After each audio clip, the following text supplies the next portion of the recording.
Kan ke? Dah ke? Long ago, in the river port city called Novgorod the Great, there lived a young musician named Sadko. Every day, a rich merchant or noble would send a messenger to Sadko's doors, calling him to play at a feast. Sadko would grab his 12-string gusli and rush to the banquet hall. There, he would pluck the strings of his instrument till all the guests were dancing. Eat your fill! The host would tell him later, pointing him to the table and passing him a few small coins besides.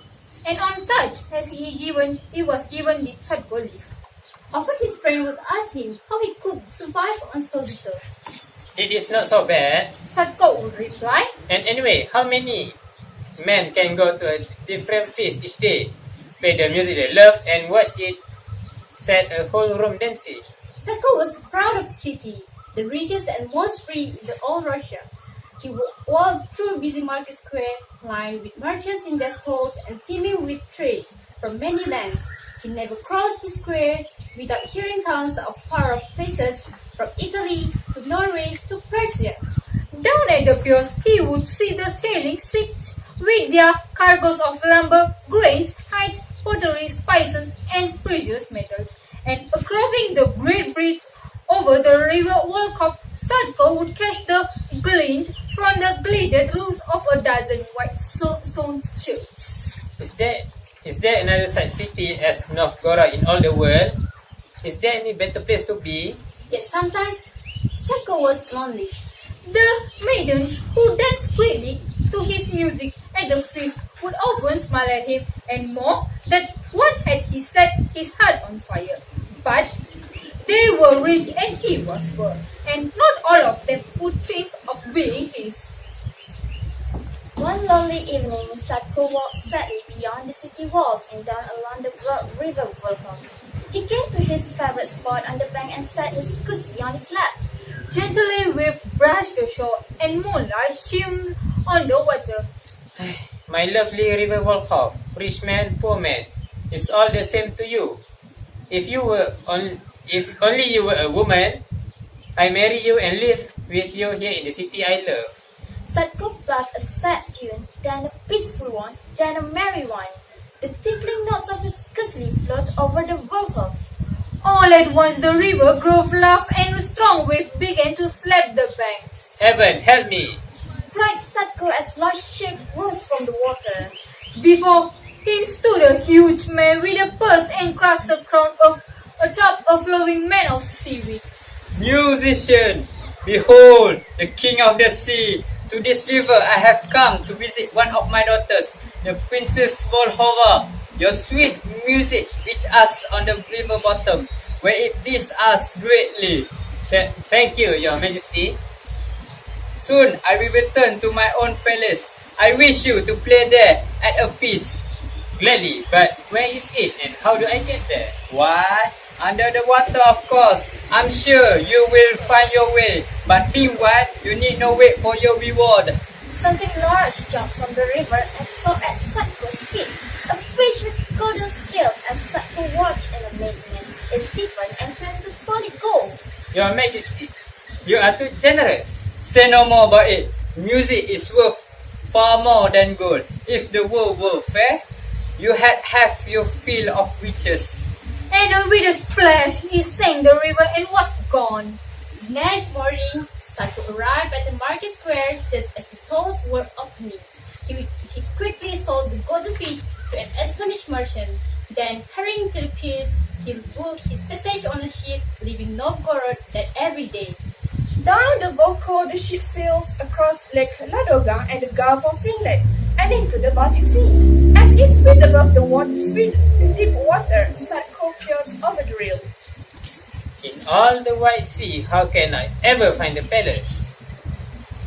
Just then, the ship shattered on to a helm. The wind filled the sails, yet the ship stood still. As if a giant hand had cast it, the captain cried out to his crew, It must be the king of the sea. Perhaps he seeks tribute or someone among us. Do not be troubled, I know the one he seeks. And clutching his gusli, he jumped from the ship. Then Sadko way to the seafloor, the red sun shone dimly through the water above, while before him stood a white stone palace. Sadko passed through a coral gate. As he reached the huge palace door, there swung open to reveal a giant hall. The elegant room was filled with guests and royal attendants, carrying in sprouts, cod and flounder, gobies and stickerbags, sand eels and sea scorpions, crabs and lobster, starfish and squid, sea turtles and giant sturgeon. Standing among the guests were dozens of maidens, river nymphs, the Sea King's daughter. On a short throne at the end of the hall sat the Sea Kings and the Queen. You are just in time. Musician, come, sit by me, and let the dance begin. Sadko set his Gusli on his lap and plucked her merry tune. Soon all the fish swam in graceful figures. The seafloor crows cavorted. The river maiden lived and spun. Oh, I like that tune. The king jumped to the center of the hall and joined the dance. His arms waved, his robe swirls, and his hair streams. His feet stamped. Faster, play faster. Sadko played faster and the dance grew wilder. All the others stopped and watched in awe. Ever more madly did he move, whirling faster, leaping higher, stamping harder. The Sea Queen whispers urgently. Musician, and your tune. It seems to you the king merely dances in his hall, but above us the sea is tossing ships like toys, and giant waves are breaking the shore. Alarm! Sadko pulled a string till it snapped. Your Majesty, my Gusli is broken. A shame. Said the Sea King, winding to a stop. I could have danced for this, but a fine fella you are, Sadko. I think I will marry you to one of my daughters and keep you here forever. Your Majesty, beneath the sea, your word is law. But this is not my home. I love my city of Novgorod. Say no more. Now, behold your bride, the Princess Volhova. The princess stepped forward, her eyes were sparkling, and the sauce might press her lips. Dearest Sadko, at last we can be together. For years I have thrilled to the music you have played on the shore. Volhova, you are as lovely as your river. But the Sea Queen leaned over and said softly. You are a good man, Sadko. So I will tell you the truth. If you all once kiss an embracer, you never return to your city again. That night, Sadko lay beside his bride on the bed of seaweed, along the courtyard. But time after time, the queen's word came back to him, Never return to your city again. and his arms stayed further than his side. Dearest, why do you not embrace me? It is the custom of my city. We never kiss or embrace on the first night. Then I fear you never will.